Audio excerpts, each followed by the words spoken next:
Praise the Lord everyone. Today Jesus or me fellowship word of God. சங்கீதம் 34 அதிகாரம் 10 வசனம். சிங்க குட்டிகள் தாழ்ச்சி அடைந்து பட்டினியாய் இருக்கும்.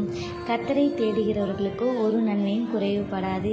கர்த்தருடைய நாமத்துக்கு மகிமை உண்டாவதாக. இந்த காலை வேளையில் இந்த சத்தத்தை கேட்டுக்கொண்டிருக்கிற தேவனுடைய பிள்ளையில சிங்க குட்டிகள் எப்படி தாழ்ச்சி அடைந்து பட்டினியாக இருக்கும். ஆனால் கர்த்தரை தேடுகிறவர்களுக்கு ஒரு நன்மை குறைவுபடாது. அந்த காலை வேளையில் ஆண்டவரை யாரெல்லாம் தேடுகிறீர்களோ அவங்களுக்கெல்லாம் ஒரு நன்மையும் குறைவுபடாது. இந்த காலை வேளையில் ஆண்டவர் சொல்கிறார், நீங்கள் இயேசுப்பாவை தேடுனீங்கன்னா உங்களுக்கு எந்த ஒரு நன்மையும் அது கிடைக்காமல் போகாது.